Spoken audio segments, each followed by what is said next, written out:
డెఫినెట్‌గా ఈ మూవీ కూడా 100 క్రోర్స్ కవర్ చేస్తదని నా గట్టి నమ్మకం. Hi guys, welcome back to movie మనిషి. ఇప్పుడే మలయాళం మూవీ 'చాతా పచ్చ' అనే మూవీకెళ్ళొచ్చిన.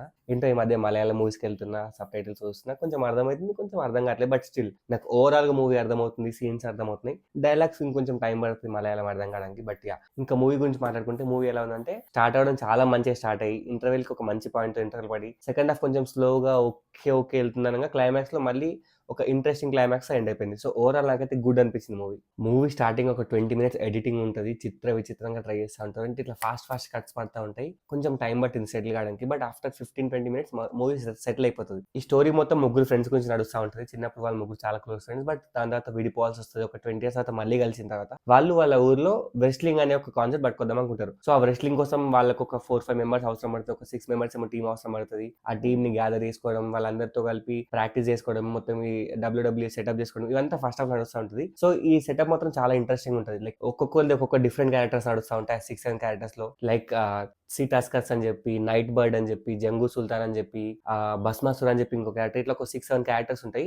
అండ్ క్యారెక్టర్స్ కూడా చాలా ఇంట్రెస్టింగ్ గా ఉన్నది. లిమిటెడ్ టైమే ఉంటుంది. లైక్ ఒక హార్డ్లీ హాఫ్ అన్ అవర్ వాళ్ళ చుట్టూ ఉంటుంది. బట్ ఉన్నంతసేపు మాత్రం చాలా ఎంటర్టైనింగ్ ఉంటుంది. ఎస్పెషల్లీ ఆ లంబుండే ఆయన మాత్రం చాలా ఇంట్రెస్టింగ్ ఉంటుంది. సో వీళ్ళందరూ కలిసి మన హీరోస్ ముగ్గురు ప్లస్ వీళ్ళందరూ కలిసి అసలు ఆ క్లబ్ పెట్టిరా లేదా, ఆ క్లబ్ పేరు వచ్చేసి ఫ్రైడే ఫైట్ నైట్ అని చెప్పి స్టార్ట్ చేస్తారు. అది సక్సెస్ అయిందా లేదా, ఒకవేళ సక్సెస్ అయితే దానికి కాంపిటీటర్ ఎవడైనా ఉన్నాడా, మెయిన్ విలన్ ఎవరైతే ఉన్నాడో వాడి మోటివ్ ఏంది, ఇది మొత్తం స్టోరీలో చూస్తాం. ఇంకా ఎట్లా ఉందంటే వాడి మోటివ్ కొంచెం సిల్లీ అనిపించింది. అది కొంచెం ఇంకా ప్రాపర్ గా పెట్టుకొని వాడి విలనిజం ఇంకా బాగా చూపించుంటే బాగుంటుండే. కామెడీ మాత్రం చాలా అంటే చాలా బాగా కామెడీ వర్కౌట్ అయింది. ఫైట్స్ కొరియోగ్రఫీ ఎక్సలెంట్ ఉంటుంది. ఈవెన్ ఫైట్స్ లో కూడా కామెడీ ఫైట్స్ ఉంటాయి కాబట్టి ఎక్సలెంట్ గా వర్కౌట్ అయిపోయింది. బట్ క్లైమాక్స్ లో మాత్రం కొంచెం సీరియస్ ఫైట్ ఉంటుంది. ఆ ఒక్క సీరియస్ ఫైట్ మాత్రం అరే ఇప్పుడు ఇంకో క్యామియో అవసరమా ఈ మూవీకి, మూవీ బాగానే వెళ్తుంది కదా, ముగ్గురు క్యారెక్టర్స్ ఉన్నారు కదా, మళ్ళీ ఇంకో క్యామియో ఎందుకు పెట్టుకోవాల్సి వచ్చింది. ఆ క్యామియో రాగానే ఎందుకో మూవీ చాలా సింపుల్ గా ఎండ్ అయిపోయిందని అనిపించింది. ఆ రోల్ నెసెసరీ, ఆ రోల్ చాలా ఇంపార్టెంట్ రోలే, మూవీకి చాలా ఇంపార్టెంట్ రోల్ వాల్టర్ అని చెప్పి. బట్ స్టిల్ ఆ పర్సన్ ఎవరైతున్నారో ఆ పర్సన్ ని పెట్టుకోకుండా ఉండాల్సింది, ఆర్ ఒక దగ్గర ఆపేయాల్సింది. దాని క్యామియోని వాళ్ళు ప్రొలాంగ్ చేస్తూ ఉంటారు క్లైమాక్స్ దాకా. అది ఒక్కటి నాకు ఎందుకు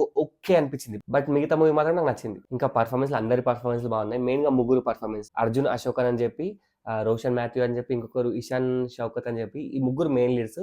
వీళ్ళ పర్ఫార్మెన్స్ చాలా బాగుంది. ఆల్మోస్ట్ ఫస్ట్ హాఫ్ మొత్తం అర్జున్ అని చెప్పి ఆయన రోల్ క్యారీ చేస్తూ ఉంటాడు. ఆల్మోస్ట్ ఫన్నీగా ఇటు సీరియస్ గా రెండు ప్రాపర్ గా మేనేజ్ చేసిండు. ఇంకా మన Roshan Matthew almost second half లో వస్తాడు. బట్ ఉన్నంతసేపు మాత్రం ఆయన ఆరా కానీ ఆయన స్క్రీన్ ప్రెజెన్స్ కానీ ఎక్సలెంట్ గా వర్కౌట్ అయింది. వీళ్ళిద్దరు క్యారెక్టర్స్ ఎంత మంచిగా ఉన్నా నాకు మాత్రం బాగా వర్కౌట్ అయిన క్యారెక్టర్ వచ్చేసి ఇషాన్. ఇంకా విలన్ చేసిన ఆయన కూడా బాగానే చేసిండు. ఆయన పేరు చరియన్ ఏదో ఉంది, Cherian I don't know. But ఆయన క్యారెక్టర్ కూడా బాగానే ఉంది, బాగానే పర్ఫార్మ్ చేసిండు. ఇంకొంచెం బెటర్ గా రాసుకుంటే ఇంకా బాగుంటుంది అంతే. చిన్నపిల్ల క్యారెక్టర్ మాత్రం చాలా క్యూట్ ఉంటుంది. ఆమెకు వచ్చే డైలాగ్స్ కానీ చాలా ఫన్నీ ఉంటాయి. మూవీలో టెక్నికాలిటీస్ వేరే లెవెల్లో ఉన్నాయి. సినిమాటోగ్రఫీ అయినా, ఫైట్ కొరియోగ్రఫీ అయినా, మ్యూజిక్ అయినా, ఎడిటింగ్ అయినా, background score, everything is perfect. ఒక స్టోరీ మాత్రం కొంచెం సింపుల్ గా వెళ్ళిపోయింది. అది ఇంకా బాగా రాసుకుంటే ఇంకా బాగుంటుంది. ఎస్పెషల్లీ సెకండ్ హాఫ్ లో కొంచెం ల్యాగ్ ఉంది. ఆ ల్యాగ్ ఒక 15 మినిట్స్ 20 మినిట్స్ దాకా ల్యాగ్ ఉంటుంది. కొంచెం కవర్ చేసుకుంటే మాత్రం మూవీ సూపర్ ఉండేది. నాకైతే మూవీ నచ్చింది. సో మీకు కూడా వీడియో నచ్చితే do like, share, subscribe to movie మనిషి.